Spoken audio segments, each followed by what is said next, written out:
सबको जय मसीह की। मैं लवकुश। आशा है आप सभी प्रभु यीशु के नाम में ठीक होंगे। आज का वह विषय, जिस विषय पर हम बातें करेंगे, और वो विषय आपके जीवन को एक सीख देगा। एक ऐसा विषय है जो आपके जीवन में, आपके अंदर होना चाहिए, क्योंकि यीशु मसीह इस धरती पर आया किस लिए? यीशु मसीह इस धरती पर आया इसलिए ताकि आप लोगों को उस पाप से छुटकारा दे सके। आज इस संसार में बहुत से पाप हैं, पहले भी थे। यीशु मसीह इस धरती पर आया ही इसलिए कि हमको पाप के बंधन से, शैतान के बंधन से छुड़ा सके। क्योंकि आज इस संसार में बहुत सी ऐसी चीज़ें जो गलत हैं, बहुत सी गलत चीज़ें हैं, वो बहुत तेज़ी से फैल चुकी हैं। तो इसलिए मेरे भाइयों, मेरी बहनों, आज का वचन आपकी आंखों को खोलने वाला है। आज का वचन आपके हृदय को टटोलने वाला है। इस वचन के द्वारा आप अपने आप को सही रीति से समाज में, सही रीति से लोगों को बीच पेश करने पाएंगे। मेरे विश्वासी भाई बहनों, मैं आपसे भी बातें करूंगा, क्योंकि सबसे ज़्यादा आप ही लोगों को समझना है। क्योंकि आप विश्वासी होकर भी क्या संसारी बातों में लिप्त हो गए हैं? क्या सांसारिक जीवन में लिप्त हो गए हैं? तो आज इस वचन को सुनो और मन को फिराओ। परमेश्वर आपके पाप को क्षमा करने वाला है, क्षमा कर चुका है। इसलिए अपने आप को नाना प्रकार की बुराइयों में मत पड़ने दो। तो मेरे भाइयों, मेरी बहनों, ये बात यीशु मसीह उस समय कहता है जब एक व्यक्ति उससे कहता है, क्या कहता है? लूका रचित सुसमाचार उसका 12 अध्याय 13 वचन में इसमें लिखा गया है कि एक धनवान व्यक्ति अपनी धन संपत्ति को जो गलत तरीके से इकट्ठा करता है वो नाश हो जाएगा, और हम उसी नाश होने वाली वस्तुओं के पीछे भागते हैं। और यीशु मसीह कहता है क्या कि तुम स्वर्गीय धन इकट्ठा करो, जो कभी न कीड़ा खाएगा न चोर सेंध लगाएगा। तो मेरे भाइयों, मेरी बहनों, यहाँ बात जो धनवान है, वो धनवान व्यक्ति के मन में क्या आता है, वो संपत्ति को क्यों इकट्ठा करता है, और इकट्ठा करता है तो क्या वो परमेश्वर के राज्य के लिए आगे बढ़ता है, या परमेश्वर के राज्य से हटकर वो फिर अपने प्राण की चिंता करने लगता है? क्योंकि यीशु मसीह ने कहा है, जो अपने प्राण को बचाएगा वो उसे खोएगा, और जो अपने प्राण को खोएगा वो उसे स्वर्ग के राज्य में प्रवेश किया जाएगा। तो आज हम वचन को पढ़ेंगे लूका रचित सुसमाचार 12 अध्याय 13 वचन से। कितना? 12 अध्याय 13 वचन से। फिर भीड़ में से एक ने उससे कहा, यानी वहाँ पर भीड़ थी, तो भीड़ में से एक मनुष्य ने यीशु मसीह से कहा, क्या कहा? हे गुरु, मेरे भाई से कह कि पिता की संपत्ति मेरे साथ बांट ले। क्या कहा? हे गुरु, मेरे भाई से कह कि मेरे पिता की संपत्ति मेरे साथ बांट ले। यानी वो यीशु मसीह से क्या कह रहा है कि मेरे भाई से तू मेरा बंटवारा कर दे। शायद उसका भाई गलत कर रहा होगा, गलत कर ही रहा है, नहीं दे रहा होगा, तब ये बात उसने यीशु मसीह से कही। कुछ संपत्ति वो लेके रख लिया होगा और नहीं दे रहा होगा। तब यीशु ने उससे क्या कहा, देखते हैं। उसने उससे कहा, यानी यीशु ने उससे कहा, हे मनुष्य, किसने मुझे तुम्हारा न्यायी या बांटने वाला नियुक्त किया है? हे मनुष्य, किसने तुम्हें बता दिया कि मैं तुम्हारा न्यायी हूँ और बांटने वाला, वो भी सांसारिक बातों संपत्ति को बांटने के लिए आया? तुम्हें किसने जता दिया कि मैं इस संसार की प्रॉपर्टी को बांटने के लिए आया हूँ? और क्या कहा? फिर यीशु ने कहा, चौकस रहो, सावधान रहो। क्या कहा? सावधान रहो, हर प्रकार के लोभ से अपने आप को बचाए रखो।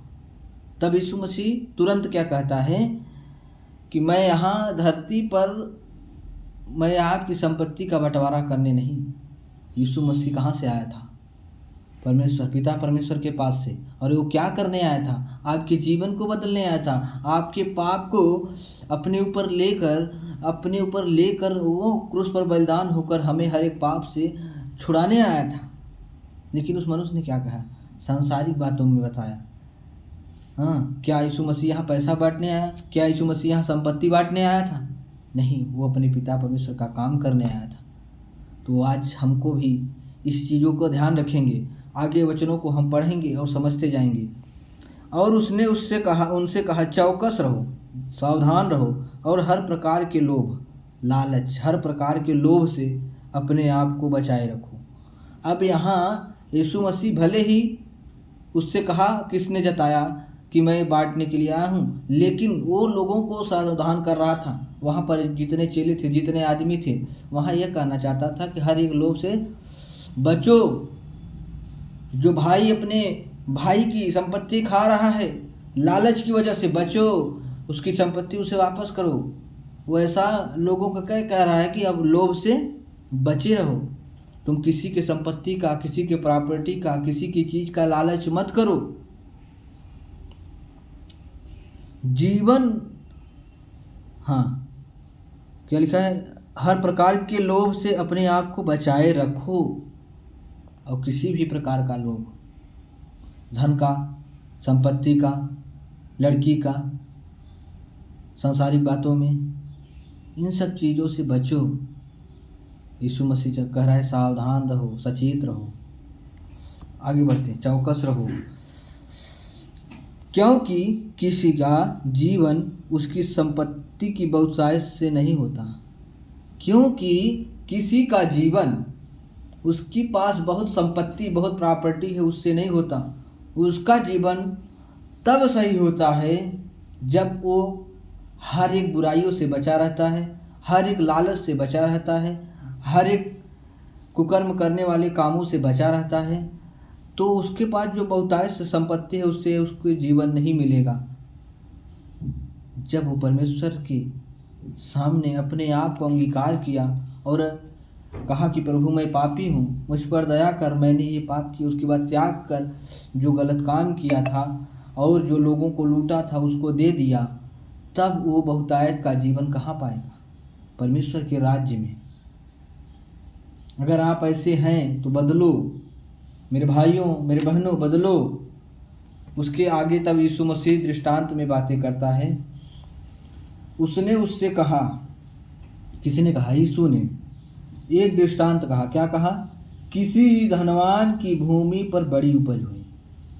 उस समय के दृष्टिकोण से परमेश्वर बात कर रहा है। यीशु मसीह उस समय था, 2024 साल पहले की बातों के हिसाब से, वहाँ के हिसाब से बातें कर रहा है। हम इस समय के हिसाब से समझेंगे। धनवान की भूमि में बड़ी उपज हुई। धनवान की भूमि में क्या हुई? बड़ी उपज हुई। तब वह अपने मन में विचार करने लगा, मैं क्या करूं? जब उसके भूमि में बहुत उपज हुई तो वो विचार करने लगा कि इसे मैं क्या करूं। मतलब जब उसे ज़्यादा इकट्ठा धन हुआ, वो धनवान व्यक्ति था, तो उसके उपज बहुत ज़्यादा हुई, तो उसको क्या समझ में आया कि मैं इसका क्या करूं। देखो क्या करता है क्योंकि मेरे यहाँ जगह नहीं जहाँ अपनी उपज इत्यादि रखूँ। अब क्या कह रहा है, मेरे यहाँ जगह नहीं कि मैं अपनी उपज इत्यादि यहाँ पर रखूँ, कि मेरा जो उपज हर साल से या अधिक ज़्यादा हुआ, क्योंकि उस समय भी वो खाने में कमी ना थी, उसके पास खाने का कुछ कमी ना था, परिवार भी चल रहा था, उसके खान पीन में सब कुछ चल रहा है। लेकिन उसने क्या किया, ये सब क्यों कर रहा है, अपने प्राण के लिए। आगे पढ़ते हैं। क्योंकि मेरे यहाँ जगह नहीं जहाँ अपनी उपज इत्यादि रखूँ। मतलब उसके पास इतना उपज हो गया, इतना अनाज हो गया कि वह कहाँ रखता, क्या करता है। और उसने कहा, मैं यह करूँगा, मैं अपनी बकरियाँ तोड़कर उन्हें बड़ी बनवाऊँगा। अब क्या करेगा, उसके पास जो धन था, उसके पास उपज रखने की जो जगह थी पर्याप्त नहीं थी, जो भी रखता था उसके खाने में पर्याप्त थी, लेकिन इस साल जो उपज हुआ वो अधिक मात्रा में हुई। जब इस अधिक मात्रा में हुई तो उसके पास वह उपज अनाज रखने की जगह न थी, तब उस क्या किया कि मैं इस बकरी को तोड़ूंगा और बड़ा बनवाऊंगा ताकि ये सब अनाज मैं रख सकूं, और वहाँ अपना सब अन्न और संपत्ति रखूंगा। वहाँ अपना सब अन्न और क्या रखूंगा, संपत्ति भी रखूंगा। अब पैसा हो जो भी हो वो रखेगा वहाँ पर, और अपने प्राण से कहूँगा। अब क्या कहना है, अपने प्राण से कहूँगा। आत्मिक रीति से समझना आप लोग, क्योंकि आप इसको अगर शारीरिक रीति से सोचना चाहोगे, शारीरिक बातों से समझना चाहोगे तो आपको नहीं समझ में आएगा, लेकिन अगर आप अपनी आत्मा की आंखों खोल कर समझना चाहोगे तो आपको जरूर समझ में आएगा। और अपने प्राण से कहूँगा, अपने प्राण से कहूँगा। प्राण, तेरे पास बहुत वर्षों के लिए बहुत संपत्ति रखी है, चैन कर खा पी सुख से रह। हे प्राण, अब मेरे पास बहुत संपत्ति है और तू चैन कर और खा पी और सुख से रह। अब मैं यहाँ पर अपनी प्राण की चिंता कर रहा हूँ कि मैं कल परसों जब तक जो रहूँगा तो यहाँ पर मैं इकट्ठा करूँगा। अब प्राण को चिंता नहीं है, अब ये चैन करके खा